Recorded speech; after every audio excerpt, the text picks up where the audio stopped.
If tomorrow starts without me, there's something you should know.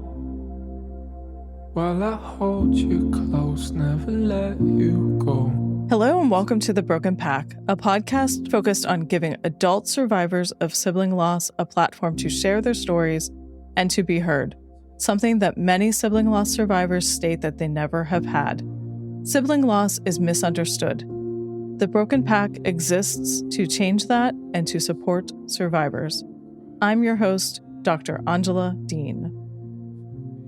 In this episode, I spoke with Karen about the loss of her brother Kevin and so much more, including how being transracially adopted into their family from separate families of origin impacted their relationship, connection, and her grief and loss. We also discussed changing family dynamics and how her connection to her ancestors has helped her in her grief and in connecting with her brother.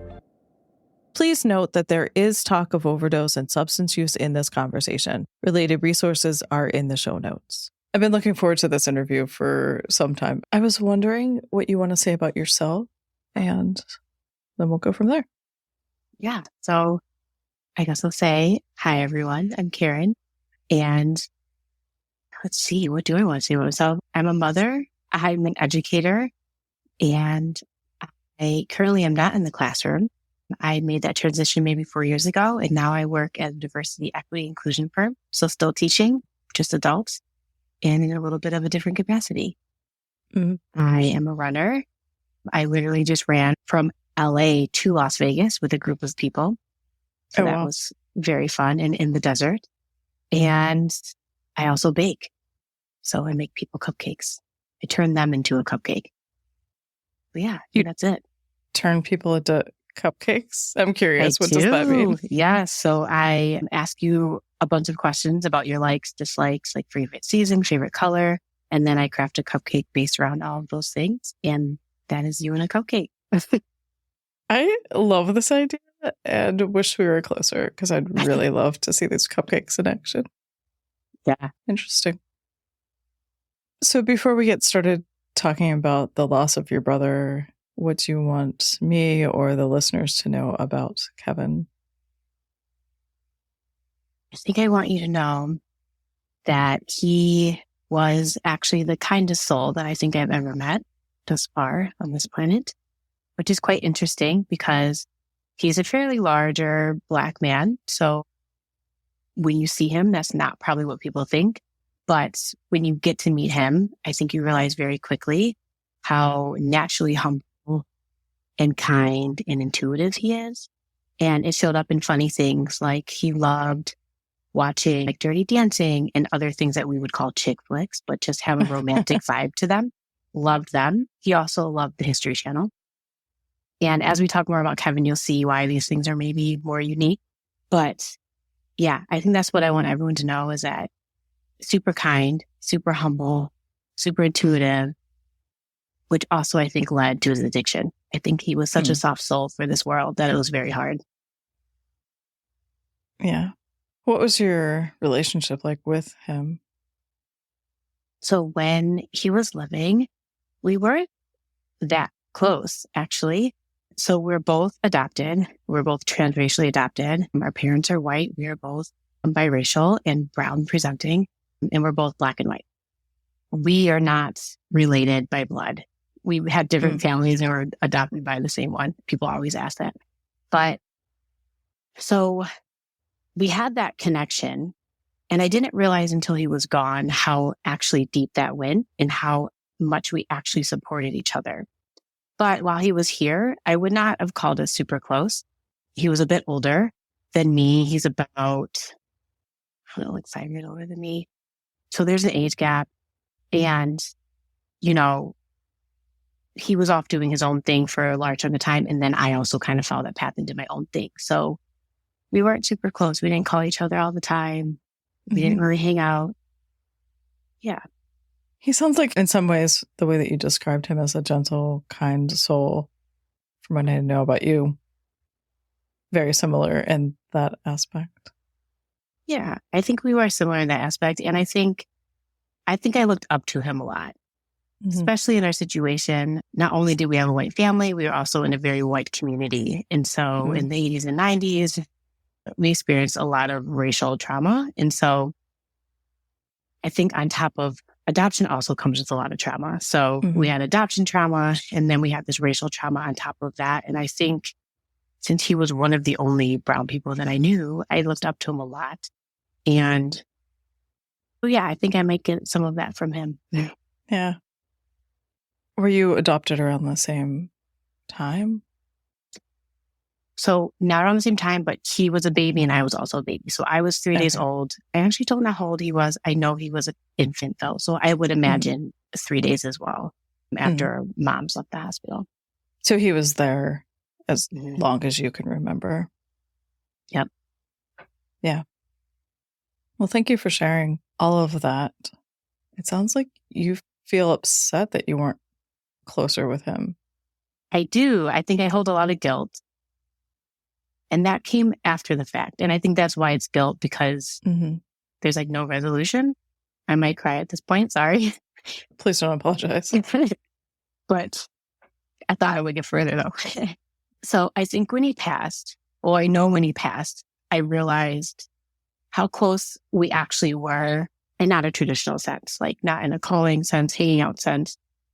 But when he left, there was a huge void. And almost my comfort, like in my family, was gone. Because I think what was happening was we gave each other comfort in that we both understood exactly what we were going through when no one in our family could. And also when harmful things would happen in the family, microaggressions, just our parents not being able to understand like what it was like to be adopted in Black and a white family. So I think there's a lot of unspoken support that I really took for granted. And also, he passed away of an overdose that he struggled with for a very, very long time, which also goes into like why I think the unspoken support was so important, because my family does not talk about these issues. We didn't talk about adoption. We didn't talk about race. We didn't talk about having an addiction. Things that I feel really all went together. And so I think our unspoken love and understanding is what the base of our relationship was when he was here. Yeah. It sounds like you were able to connect on things that your family couldn't possibly understand, but also on not having a safe space to otherwise explore that even with them. Yeah. And I think like our paths were very similar. We both struggled in school that manifested in different ways. For me, I was sent away to school at a certain age because I think my parents were fearful that I would like follow the same path as Kevin. So they like interrupted it right away and sent me away. So I was actually gone from age 13, middle of 8th grade until I was 18. And so again, why maybe we weren't as close either. And so we both also had that understanding of like being alienated in the sense that we necessarily weren't doing what we were supposed to do. And I'm using quotes for folks I can't see, air quotes, right? We took different paths and, you know, we weren't excelling in school and all of these things that our other siblings were. So we have 2 other siblings that I should mention that are actually biological to our parents. So they had 2 children and they adopted 2 children. So I have an older brother and he's biological. They adopted Kevin, they adopted me, and then they had my sister. Okay. So you 2 were in the middle. We were in the middle. Yep. How was it growing up, realizing that he had a difficulty with addiction? Or at what point did you even realize that? That's a good question. I don't know when I realized it. I feel like at this point, it's always been in my memory as part of him and a part of our lives. Yeah, that's just kind of how I remember him. How long ago did he die? 5 years now. 5 years. Yep, and he was 30. You don't have to tell us how old you are. So how old am I? Now I am 37. Oh, so you have not had that birthday yet where you're older than him? No, I haven't even thought about that. Yeah. Yeah. It's been a theme. I know it was a problem for me, but it's been a theme that has come up with people that I've talked to. Like, we don't think about that until it happens oftentimes. Yeah. So your relationship, you said you weren't really close to him as adults. Was it different when you were younger? From what I remember, when we were like really young, maybe he was like 8, 9, 10 area. And I was like toddler. We have tons of pictures where he's hugging me or my siblings. And this is where that super sensitive piece comes out too. Taking care of us, like wanting to play with us. And so, yeah. So then I think we were closer in the sense like younger sister, older brother kind of caretaker situation, not necessarily like hanging out together. Because again, the age difference. Yeah. And then when we hit our teens and I hit my teens, we were very much separated. And then when we were adults, again, I think it's just that support within the family. Like if I'm going to Thanksgiving, he's there. We can handle this family and make it through. So really safety and security and surviving is almost what I'm hearing. Yeah. Thank you for putting that into words. You're welcome. Yeah. I think he held our family together because my parents found faith, a really strong faith through the struggles with my brother and with me. And I think that has really supported them through these years. And I think that through those struggles, it actually did hold us together a little bit more than I think we realize. Yeah. We don't talk about much, but that was a topic we would talk about, not necessarily to solve anything, but it would come up because it had to come up when he was living. Yeah. I almost wonder if when you say you weren't close, it wasn't maybe close in what we consider traditional, but it was, you had this closeness that was kind of unspoken versus, oh, you're calling and chatting every day. And then, well, there's nothing wrong with that either. Right. But I wonder if it's just re-identifying what closeness means. Yeah. I feel that resonates. And I think you said it really well when you said, I'm going to mess the 3 words up, but like safety, understanding, like protective, like that was a relationship. Surviving. That's what you said. Surviving. Like that was our relationship. Yeah. Me making sure he was there at things and reaching out and checking in was enough and what we needed. Right. And so your role was to keep him roped in on some level. And I think his was too, because clearly when he was around, I did feel safer. Yeah. Or more safe. Yeah. Do you want to dive into what happened with him passing? You can. Yeah. I think it adds a bit of complexity. So I guess I'll start 2 weeks prior because it's like a pivotal point and also half the reason why this probably happened. But 2 weeks before my brother passing, he got like completely clean on his own. And so we like had a celebration for him. And I remember, so we're eating Illuminati's pizza because that's always what we do when we celebrate. Chicago pizza? Yeah. Chicago deep dish pizza is a little controversial. Like some people really like Giordano's over Illuminati's is this thing. You're either one or the other. Yeah. And so we're eating pizza and I'm looking at him. I'm like, hey, how are you feeling? And he was like laughing. First of all, he had this really distinctive laugh, which is awesome. He was laughing and he was like, I don't even know why we're doing this. Like, it's not this big of a deal. Like, what's happening? I'm like, I don't know, and we're just laughing, eating pizza. So like, that's the last thing I remember. And then 2 weeks after that, it's my mom's birthday, which is today. We got a call like later this evening. It would be like 3 a.m. or something. A call that he had overdosed in his car in a fast food parking lot. I like don't even remember what fast food it is. And so, they found fentanyl in his system. So it was like either that or typically when folks are clean for a bit and then they relapse, overdose is likely to happen just because their body is not used to the amount that they're previously used to taking and the body kind of just can't handle it. So that's what happened. And yeah, I remember we were going to do waffles and fried chicken for my mom's birthday. And I had text like, hey, like you should come, you're invited. and I actually don't remember now. I probably should have thought of this before I came on. Sorry. All the It's details okay. are blurry, but I remember, I think we hadn't heard from him in a bit and we were just like concerned. And so I remember reaching out, being like, you should come, like definitely come. So my wonder is always like, I hope he saw that text before, because I'm not sure, we don't know like how long the car was sitting there and, before people called. And so, but yeah, that's what happened. We all still came together though and did the chicken and lobster. Mm-hmm. Did you know before you got to the restaurant for the chicken and waffle? I actually made them. It was like homemade. Oh gosh, sorry. No, that's fine. And yeah, we did. We decided that we'd still do to be together and figure it out.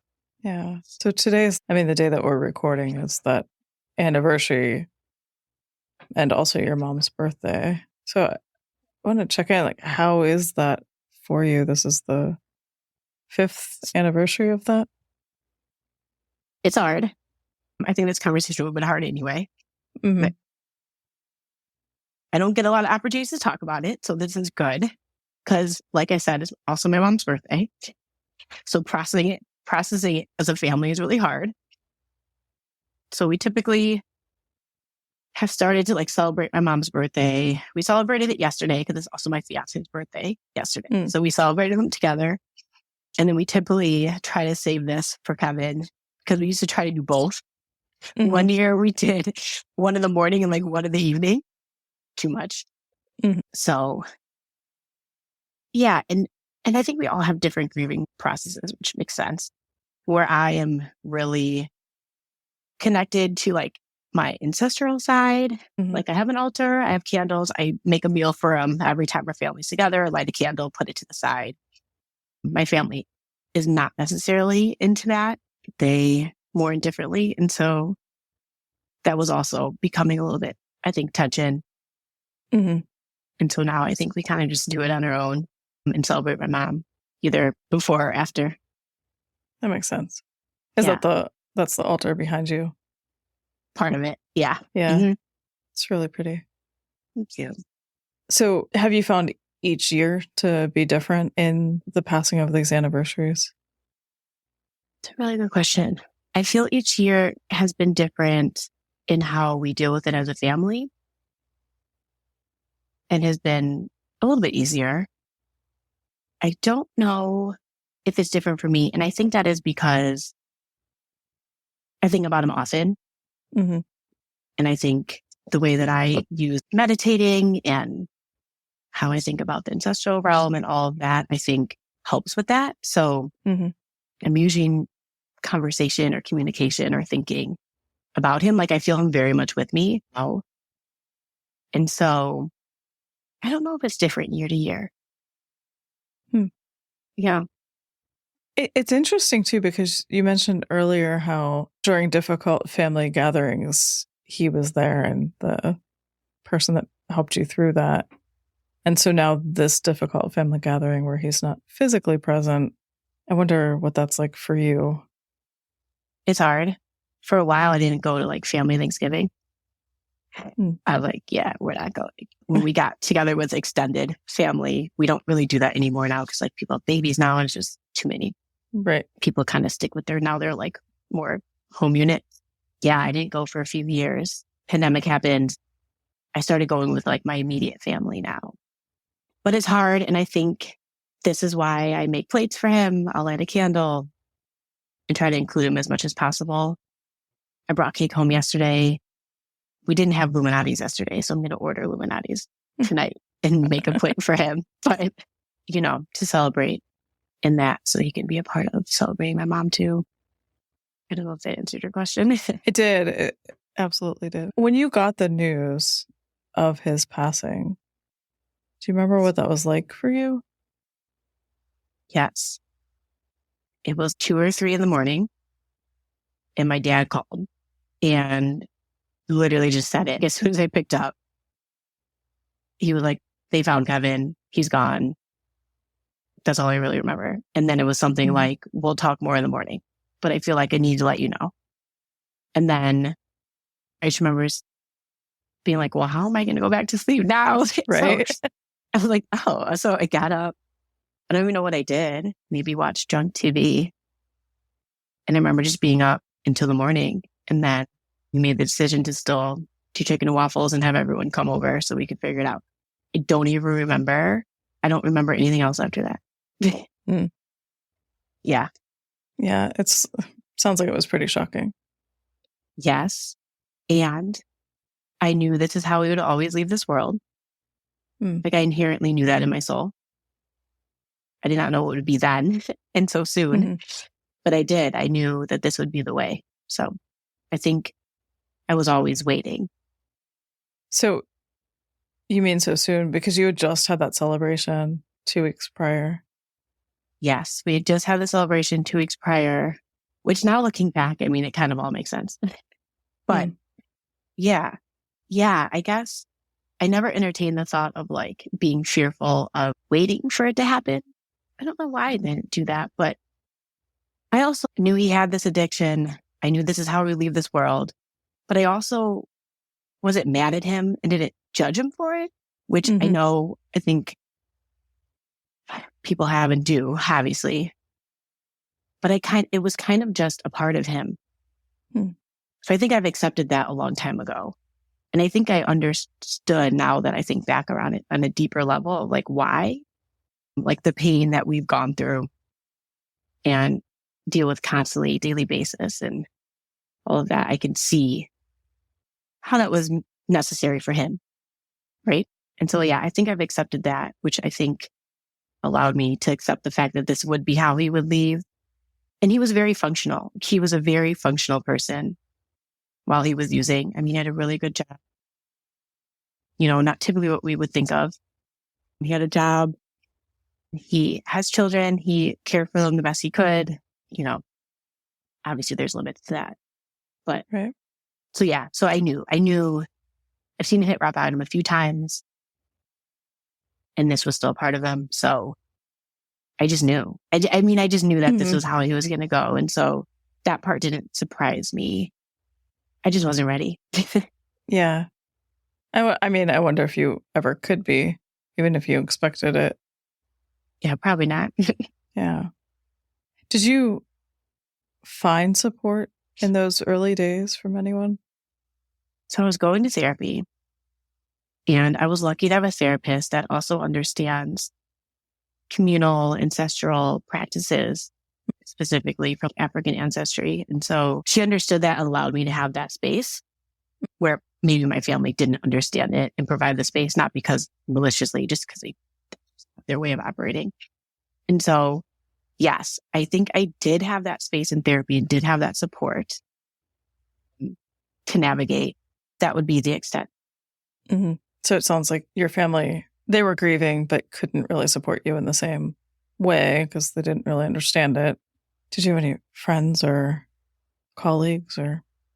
I have a friend that lost her son fairly recently that understood the loss and would check in at a different level than people just like checking in.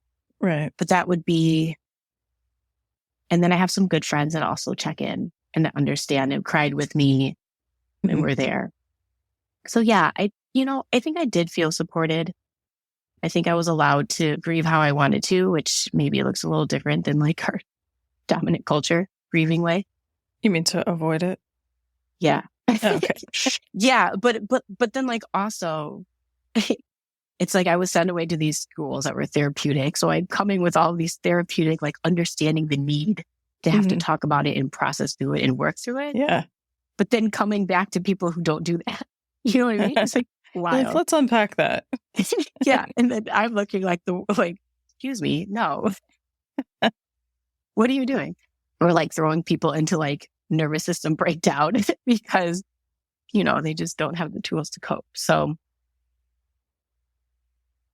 and I will say my parents are very religious and they have a support system through their church, which I'm sure they were grieving and got what they needed, I hope. But yeah, so I guess I did feel supported now that I think about it, even from folks that maybe haven't lost anyone that just were there. And to go back to my programs or my therapeutic schools, the 3 friends that I had that supported me are from the school. So they do understand the emotional level of support needed. So yeah, maybe I was really lucky. Like in hindsight, those programs really were lucky. Yeah. Where are you with that support now? So I'm still seeing the same therapist. It's fantastic. Which is a blessing. I still have my practice of communicating with my ancestors and Kevin. And I still have those 3 friends that check in on me. I was crying with one earlier today, and she was crying with me. And that's the level of support I need. She sees I'm crying, I'm talking about it. She feels the pain, and we're going through it together. And so, yeah, I would say it's the same. Family support's the same. We still don't really talk about it. So you felt supported then and now, but interestingly, not from the family. Mm-hmm. And I worked hard to get that support. Yeah, you did. I worked hard to find a therapist that worked for me and keep it. And I did a lot of work. She got me through, or supported me through doing some really intense adoption work, something called the primal wound, and a lot of racial issues. And then when this happened, we were ready. And then, keeping the relationships with my friends from the program. I feel like it was a lot of work and very targeted, very intentional. Mm-hmm. Finding that rapport and that relationship with the therapist is key to being able to do the best work that you can do, both as a patient and as a provider. So I'm glad that you had that. Are there things that you wish people had known or would know now that they're not supporting you with? Or? No, not that comes to my mind. That's fair. How are you doing overall, do you think, on a day-to-day basis? Communicating and staying connected with Kevin?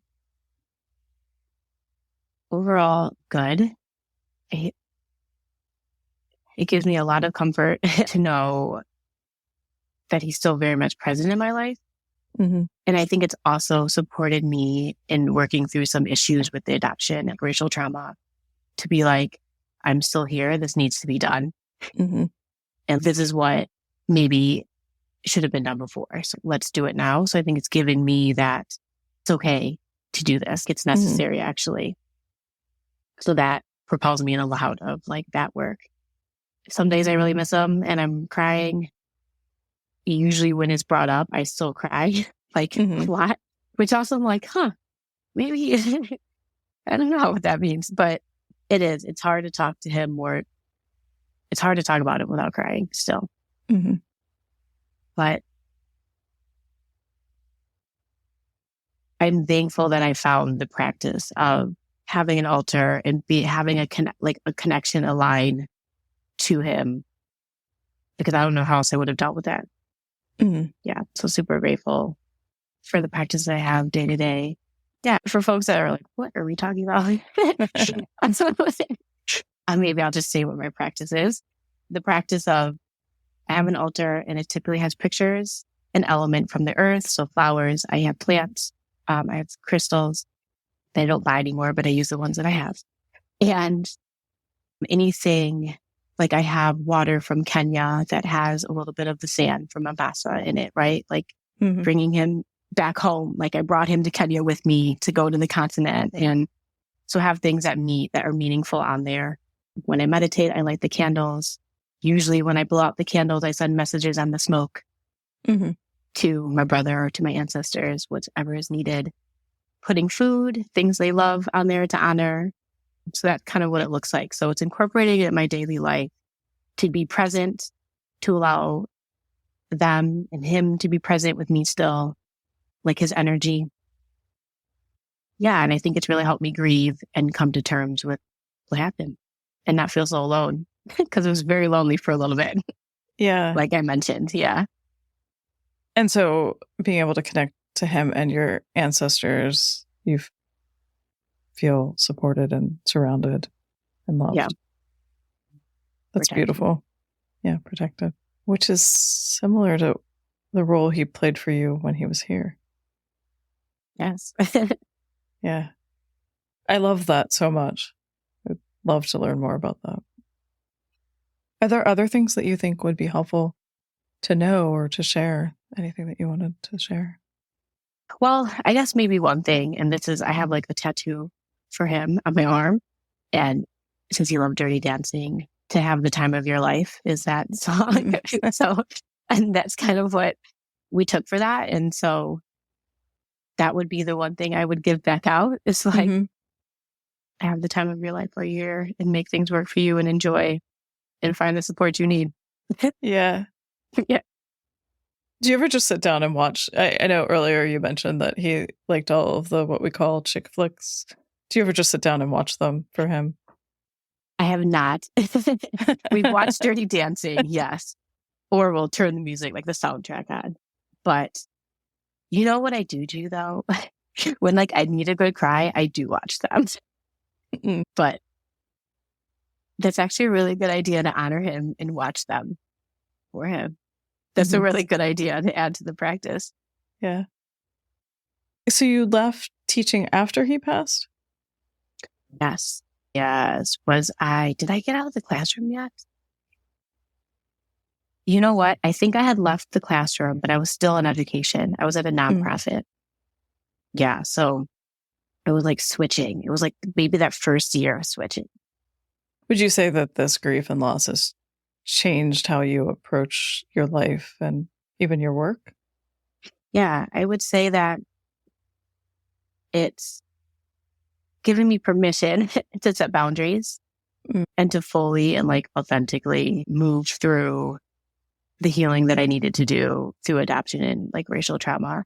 After that, like I went in my second round of like deep dive into the primal wound work. And then now on the other side of all of that really painful work, I've set some pretty significant boundaries with like birth family.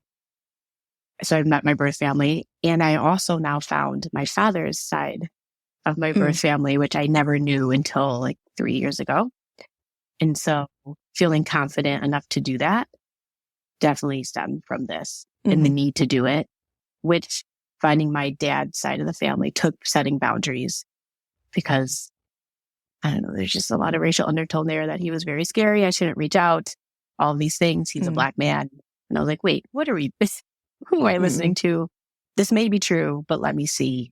And I felt confident to do that and set boundaries around it if need be. So, yeah. And I know that you're working on this other project with, I don't want to put words into your mouth, but as I understand it, and please correct me if I'm wrong, it is around adoption with multiracial families. I probably got that all wrong. No, not at all.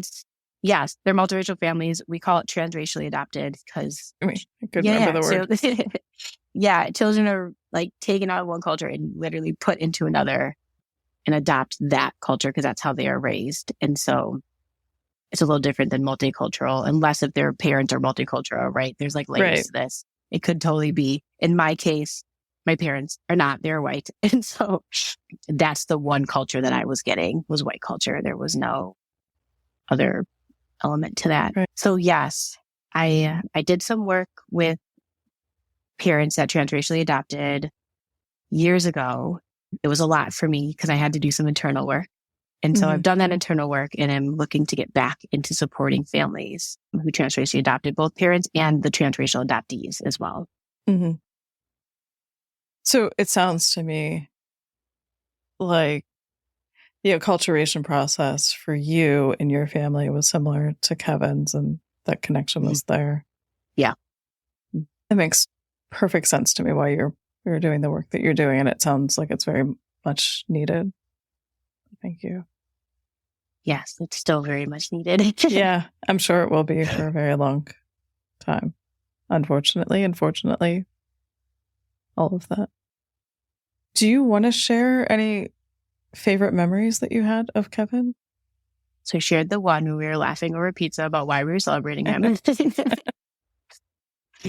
And then, yes, I can share one. So, and I don't, and half of this is memory, half of it is probably was just told to me. Like, so my memory is not great. I alluded to trauma, but that's okay. Yeah, like creating forts was a thing in our family. And so we had this one really cool crawl space. It's in our basement. We have a basement that's not like you want to live in it, like a basement that stores all the tools and is cold and scary. And there was this one crawl space that you have to like get on your hands and knees to get through. And then there's this big pit at the end. And so Kevin and my older brother found it and created a fort, and we used to hang out in there all the time. That's probably a favorite memory. Hearing how they set fireworks off in our treehouse is a favorite memory. In the treehouse is a favorite memory. I was not a part of that, but I remember hearing about it. And I'm trying to think if there's like another. I just think hearing him laugh would be like my all-time favorite one. He had a very distinct laugh. I cannot do it, interpret it. His son's mother can and has, and I've been meaning to get it recorded so I can just listen to it. But I think that would be my favorite memory, is him laughing. Because he did. He laughed often. Like no matter what, he was laughing. He was cracking having jokes. the time of his life. He was having the time of his life. Yeah. Yeah. Have you tried to find recordings of it? No, we have a lot of VHS tape I'm sure it's on. I'm not sure if my parents have converted that to DVDs, which I think we might have. Yeah, I have not committed to looking for it. Maybe I should do that and get it authentic instead of having it recorded. But yeah, it's a good idea. I have 2 great ideas from you. Thank you so much. You're welcome. Watching what we call chick flicks, romantic comedy or movies, not comedies, and finding him laughing on some audio. I'm going to do that. I can't wait to hear how that goes. I'm sure we have it. Things about sibling loss or your specific loss with adoption or transracial adoption and that loss that you would want people to know? And that was a very big question. So whatever you want to say. I think it's just what I'm feeling is that both of those are huge losses. Yeah. And I don't think people talk about adoption as loss, and it is. Right. I mean, right, it's loss for the adoptee, again, maybe for the folks adopting. But, and what that brings up for me is, I think this duality of emotions and feelings, which is something I'm always grappling with. I think also being like biracial is a thing, but holding 2 things to be true at one time, like loss, but also love. Yes. Right. And that's very much adoption. And I think that's very much mourning a death. And so finding that balance that works for you, which for me, I think is the practice that I talked about, communicating often, that mourning, that grief, and that love, I think is important. And I think that's how we need to start talking about this. Yeah. No, I love that so much. I have a giant ampersand in my office, which you can't see from here, but I often remind my patients that 2 or more things can be true at the same time. And that is true. We wouldn't mourn people if we didn't love them in some capacity, usually. I mean, there are other cases of that. And you loved him so much that, of course, it hurts. So 2 things or more things can be true at one time. And in your case, it's many things are true at the same time that complicate this loss for you specifically. Yeah, there's a lot of things around this loss that has been very complicated and hard. Yeah. How has it been with you as a mom? Was that changed or affected by this loss? No, not directly. Not directly. I mean, he has children, and that piece I feel at a loss for. And that piece I feel I could use more support in like guidance in how to help and support. Because they're both fairly young. One is now in their 20s. The other one's 17. So they were very much teenagers when it happened, young, middle school and high school. And so I'm not sure if they got the support that they needed and were able to advocate for that and know what was needed to get through that time best, since they were very much still finding themselves and had guardians that, very much guide you. Yeah. It's definitely a difficult space to navigate And our nieces and nephews are also grieving, especially with any complications in relationships. Yeah. Yeah. Have you worked through that with your therapist to figure out how to support them, or? I have not. Yeah. And I think it's hard too when you're like, well, I'm grieving and I'm trying to figure this out. And since, I don't live with them or see them daily, right? There's this whole other component, like the amount of people that he touched and that amount of people that probably are grieving him is, I think, greater than I've thought about in this like current moment. Like now that I'm thinking about it. Yeah.